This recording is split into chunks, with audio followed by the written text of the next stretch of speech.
sa vie. Depuis sa naissance, il marchait comme tout le monde. Et dès que Métuséla naît dans sa vie, à l'âge de 65 ans, quelque chose s'est passé. Et la Bible dit qu'à partir de ce moment-là, il a marché 300 ans avec Dieu. Et il a engendré des fils et des filles. La Bible nous dit tous les jours, d'Enoch furent de 365 ans. Et la Bible souligne qu'il marcha avec Dieu, puis il ne fut plus. Pourquoi? Parce que Dieu le prit. Et nous devons retenir que tous ceux qui marchent avec Dieu seront pris un jour. Parce que Dieu va les enlever, il va les prendre afin qu'ils soient avec lui. Et la leçon que nous avons retenue dans la vie d'Enoch est laquelle? C'est que Enoch a plus marché avec Dieu que sans Dieu. Sa marche sans Dieu a duré 65 ans. De sa naissance jusqu'à l'âge de 65 ans, il a marché sans Dieu. À partir de 65 ans, il a marché 300 ans avec Dieu. Voilà pourquoi tous les jours de sa vie, on fait 365 ans. 65 ans sans Dieu, 300 ans avec Dieu. Et la Bible dit qu'il ne fut plus parce que Dieu le prit. Et nous avons retenu beaucoup de choses dans la vie d'Enoch et dans les passages que Dieu nous avait donnés. Nous avons retenu aussi que la parole de Dieu est très importante dans la marche avec Dieu. Parce que dans la marche avec Dieu, nous avons besoin de la parole. La parole est le carburant de la marche avec Dieu. C'est par la parole que nous recevons la force nécessaire de continuer à marcher avec Dieu. Et nous avons vu qu'un jour, Élie a eu la grâce d'être nourri surnaturellement par l'ange de l'Éternel. Il était fatigué à cause des menaces de Jézabel. Il s'est enfui, il est allé dans la savane, il s'est assis, il s'est endormi sous un arbre et là, il avait même demandé la mort. Et l'ange du Seigneur est venu la toucher. Il dit, Élie, mange et bois, car le chemin est encore trop long pour toi. Élie s'est réveillé, il a mangé. L'ange vient pour la deuxième fois, il le réveille et dit, mange et bois, car le chemin est encore très long pour toi. Élie a mangé un gâteau préparé sur des pierres chauffées. Ça, c'est des choses que nous devons aspirer à vivre. Mais le ciel est réel. Il y aura des choses que nous mangerons au ciel qu'on n'a jamais mangé sur la terre. Vous savez que le Seigneur sait faire des choses extraordinaires. Quand vous savez que le Seigneur sait préparer, est-ce que vous Alléluia.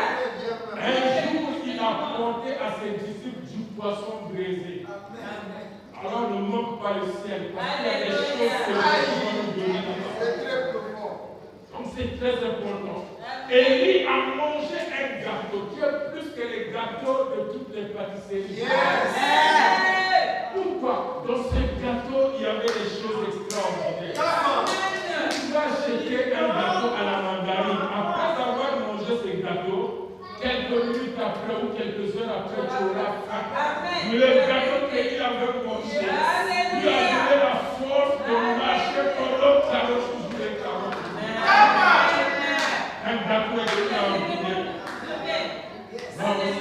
Il a mangé le gâteau et il a bu l'eau de la cruche. Voilà pourquoi nous qui sommes enfants de Dieu, nous devons être les mangeurs de la parole et les buveurs de la parole. Mange la parole, mon frère. Bois la parole. Nous devons manger et boire la parole. Lis la parole, mon frère. Médite la parole. Aujourd'hui, bien aimé, la technologie n'a pas seulement le mauvais côté. La technologie est là. Il y a le mauvais côté de la technologie, il y a aussi le bon côté de la technologie. Aujourd'hui, dans notre téléphone, nous pouvons avoir la Bible. Dans notre téléphone, nous pouvons avoir aussi des Bibles audio. Si je ne peux pas lire, je peux activer, j'écoute. Et quand je suis en train d'enregistrer la parole, c'est très important. Nous devons être attachés à la parole parce que le carburant de notre marche avec Dieu, c'est la parole de Dieu. Très important. Et quand Israël est sorti de l'Égypte, la Bible nous dit qu'après un moment donné, Pharaon, son armée et les Égyptiens ont commencé à suivre Israël. Et le peuple a eu peur, il a crié. Dieu a parlé à Moïse, il a dit, pourquoi s'écrit, parle au peuple et qu'il marche. Pourquoi? Parce que c'est la parole qui fait marcher, c'est la parole qui est le carburant de notre marche avec Dieu. Donc nous allons continuer. La marche avec Dieu exige la force. Nous continuons à parler de la marche avec Dieu. Pour marcher, que ce soit sur le plan physique, tu ne peux pas marcher si tu n'as pas la force, si tu n'as pas la vigueur, si tu n'as pas l'énergie.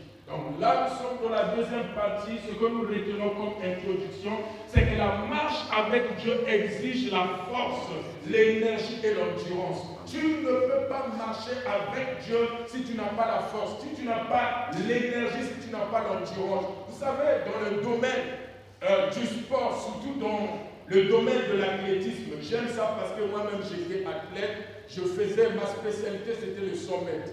Je n'aimais pas trop les courses de voie, mais c'était le 100 mètres que je faisais. En dehors du 100 mètres, il y a des courses où ça demande beaucoup l'endurance. Ça peut être 500 mètres. Là, ce n'est pas la vitesse qui compte, c'est l'endurance. Or, le 100 mètres, c'était la vitesse. Tu cours, tu déploies toute ton énergie et tu dois faire 11 minutes, 12, ça dépend de ta capacité. Or, une marche longue exige la force et l'énergie. Et notre marche avec Dieu est une longue marche qui nécessite l'énergie. Voilà pourquoi l'ange qui est venu à Élie, il a dit, mange et bois, car le chemin est encore trop long pour toi. Donc, dans notre marche avec Dieu, bien aimé, nous avons besoin de la force, nous avons besoin de l'énergie et de l'endurance.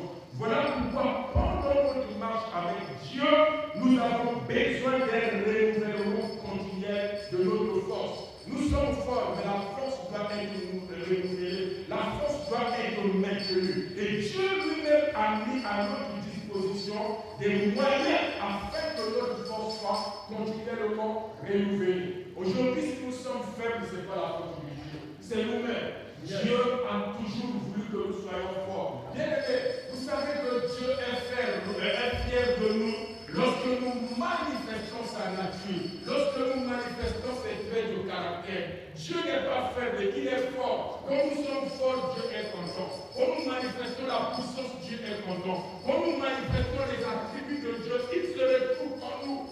Et il est content.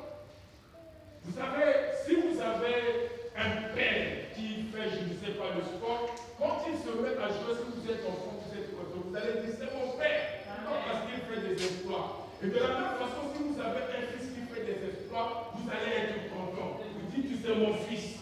C'est la même chose avec nous. Quand nous manifestons les vertus de Dieu, Dieu est content. Dans Isaïe 40, verset 31, il est dit, mais ceux qui se confient en l'Éternel renouvellent leur force. En qui nous nous confions nous? Nous devons nous confier en l'Éternel. Bien aimé, si nous voulons continuer à marcher avec l'Éternel, l'un des secrets, c'est la confiance en l'Éternel. Se confier en l'Éternel. Quand on se confie en l'Éternel, notre force est renouvelée.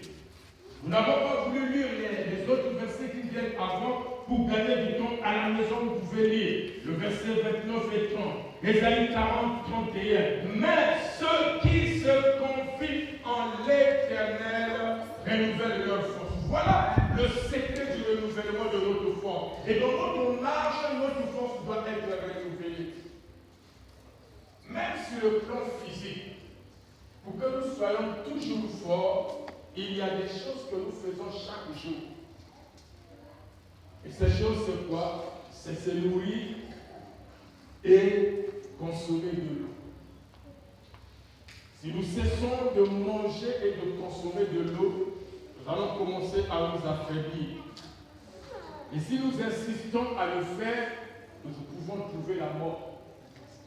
Ça, c'est sur le plan physique. Et sur le plan spirituel, c'est la même chose. Nous devons manger et boire. Et notre nourriture et notre eau, c'est la parole de Dieu.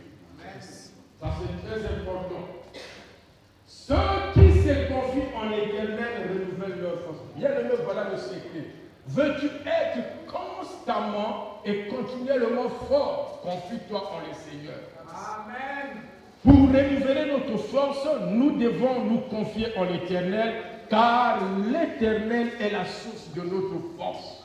La source de notre force, c'est l'Éternel. C'est en lui que nous puisons notre énergie, notre force, notre capacité vient de l'Éternel. L'apôtre Paul le savait. Il pouvait dire notre capacité vient de Dieu. Bien aimé, notre capacité ne vient pas de nous-mêmes. Voilà pourquoi nous pouvons nous réjouir. Parce qu'avec Dieu, nous avons la garantie, nous avons l'assurance. Pour ceux qui travaillent avec les fétiches, moi j'ai le féticheur dit, bon, je te donne ce talisman.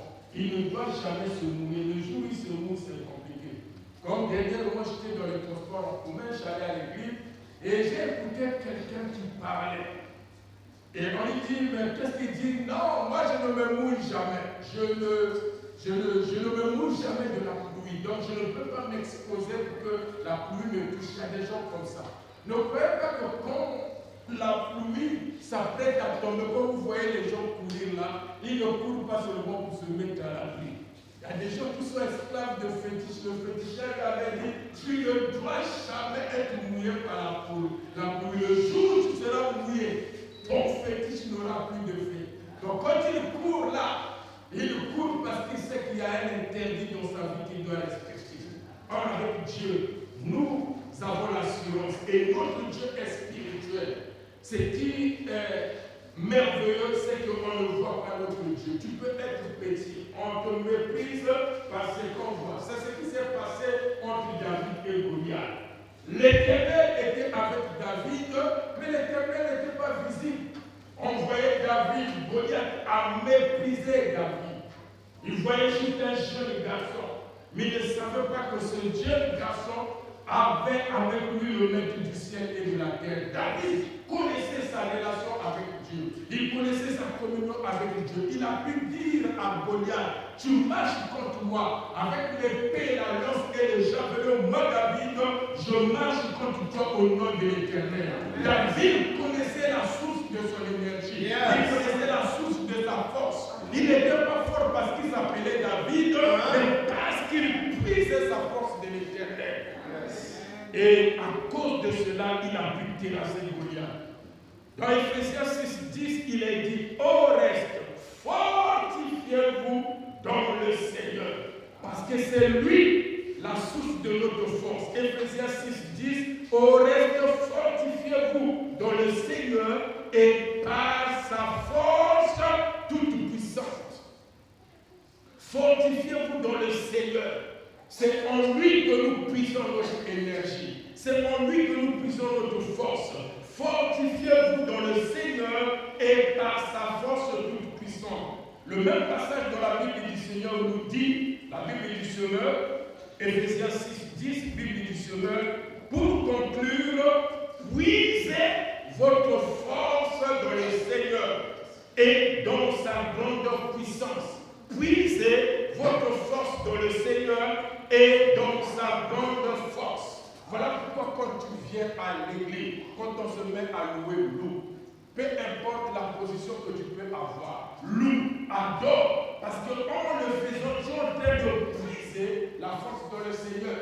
Amen. Nous devons continuer, bien aimés, à marcher avec Dieu. Dans notre marche avec Dieu, nous puisons notre force, notre énergie et notre endurance du Seigneur et de sa force toute puissante.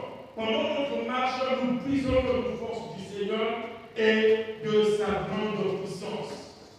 Se mettre d'accord pour marcher avec Dieu. Nous sommes en train de parler de marcher avec Dieu. Et pour marcher avec Dieu, nous devons nous mettre d'accord avec lui. Nous devons nous entendre, nous devons nous accorder, nous devons accepter son verdict afin que nous puissions marcher ensemble. Dans Amos 3, verset 3, il est dit, 2 hommes marchent-ils ensemble sans être concertés? Non, nous ne pouvons pas marcher avec Dieu si nous ne nous sommes pas concertés, si nous ne nous sommes pas mis d'accord avec lui. Amen. Et dans la Bible du Seigneur, il est dit, 2 hommes marchent-ils ensemble sans être mis d'accord? Pour marcher avec Dieu, il faut se mettre d'accord. D'accord sur ses principes, d'accord sur sa loi, sur sa parole. Parce que dans sa parole, il y a des choses que nous devons faire et nous ne devons pas faire. Et il faut se mettre d'accord sur ces choses afin de pouvoir marcher avec lui. Très important. Pour marcher avec Dieu, nous devons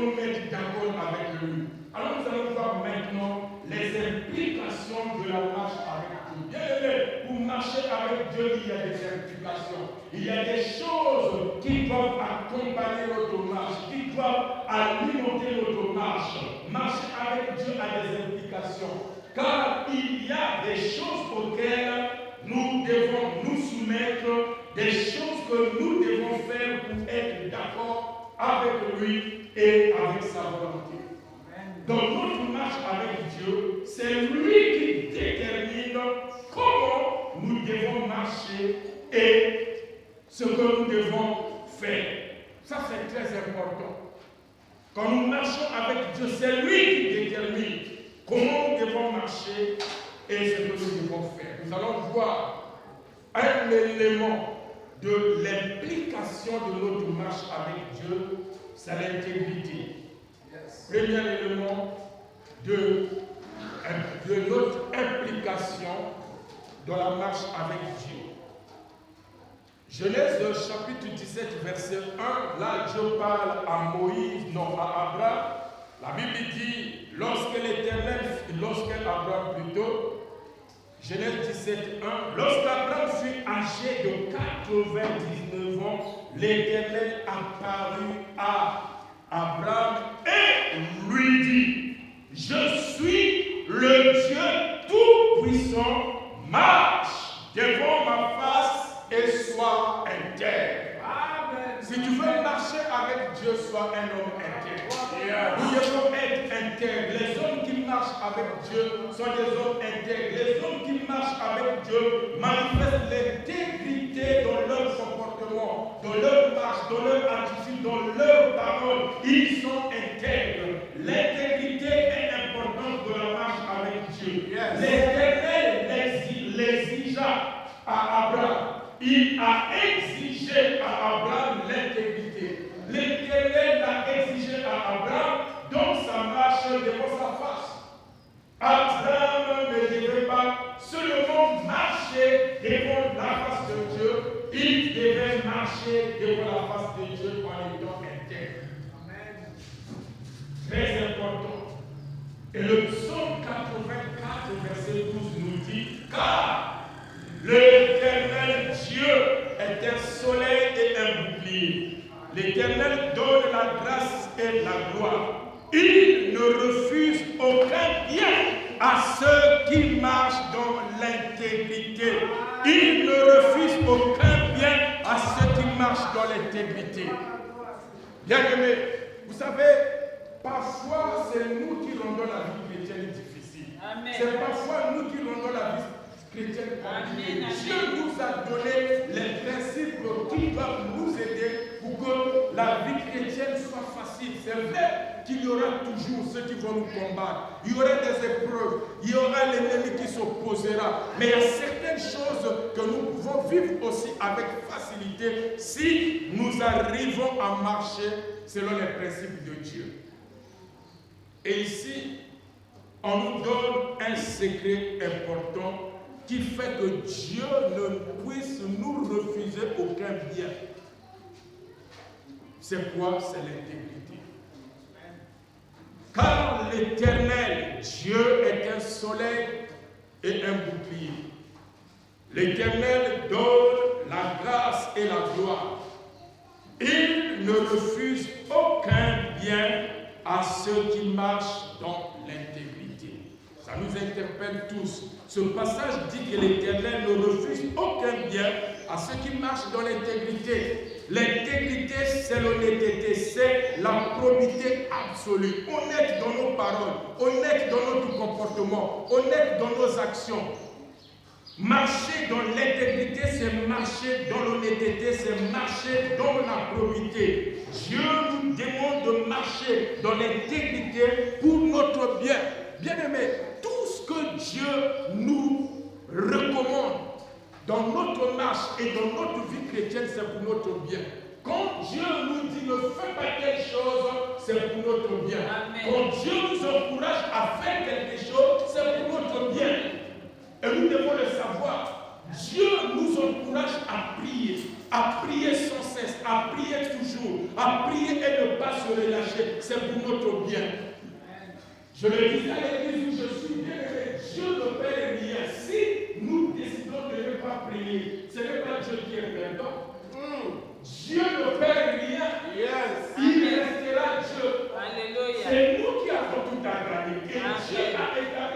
Seigneur pour nous. Quand nous prions, c'est nous qui bénéficions, c'est nous qui gagnons les choses. Ça, c'est très important. Dieu nous demande de marcher dans l'intégrité pour notre bien, car il sait qu'en le faisant, il ne nous refusera aucun bien. Et ça, c'est très important. Nous avons tout à gagner en marchant dans l'intégrité. Cela est à notre avantage. Donc, le premier principe ou la première vérité qui alimente notre marche avec Dieu, la première implication de notre marche avec Dieu, c'est l'intégrité. Marchons avec Dieu, nous devons être intègres. Deuxième vérité, la fidélité. Intègre et fidèle. Très important. Ce sont ces choses-là qui font que certains enfants de Dieu se distinguent des autres. Ésaïe 38, verset 1 à 3. Ésaïe 38, verset 1 à 3. Il est dit, en ce temps-là, Ézéchias fut malade à la mort. Le prophète Ésaïe, fils d'Amoz, vint auprès de lui et lui dit, ainsi parle l'Éternel, donne tes ordres à ta maison, car tu vas mourir et tu ne vivras plus. Et Ézéchias tourna son visage contre le mur et fit cette prière. Qu'est-ce qui sauve Ézéchias? Il prie. Mais nous allons voir que dans la prière d'Ézéchias, il y avait des arguments. Amen. Aujourd'hui, il y a des gens qui prient, mais n'ont pas d'arguments. Amen. Il faut des arguments. Nous étions à l'école, quand tu faisais une dissertation, tu devais faire une bonne note. Pour convaincre le professeur, il faut des arguments. Des arguments solides, des arguments prouvés. Quand le professeur dit oui, tu mérites la note. Oui, Dieu est notre Père. Mais à un moment donné, Dieu veut que nous puissions argumenter notre prière pour les choses pour lesquelles nous demandons. Tu peux demander quelque chose, alors Dieu ou même les hommes. Vous savez, Dieu est au ciel, il est entouré des anges. Et quand tu pries, il sait que c'est Augustine qui prie. Et il demande des choses, et les anges te disent Amen. Mais pourquoi on va lui donner ça? Quelles sont ces arguments? Pour quelles raisons on va lui donner? Et les anges vont voir. Parce que ton ange peut apparaître là-bas ici. Il peut dire vous pouvez lui donner ça à cause de ça, ça. Et quand on trouve que les arguments sont valables, on te donne la chose. Nous allons voir. Ésaïe, l'éternel dit un prophète, il vient annoncer à Ézéchias sa mort. Il dit que maintenant tu vas mourir, mets de l'ordre dans ta maison, donc des autres tu vas mourir. Et il dit tu ne vivras plus. Mais la Bible dit, Ézéchias connaissait les secrets, c'était un enfant de Dieu. Ézéchias ne s'est pas attaqué au prophète comme certaines personnes aujourd'hui. Aujourd'hui, les gens, quand on lui donne une prophétie qui est une menace, ne t'attaque pas au prophète. Va voir de Dieu. Yes. Les prophètes. C'est ce que Ézéchias a fait. Il y a la prophétie. Alléluia.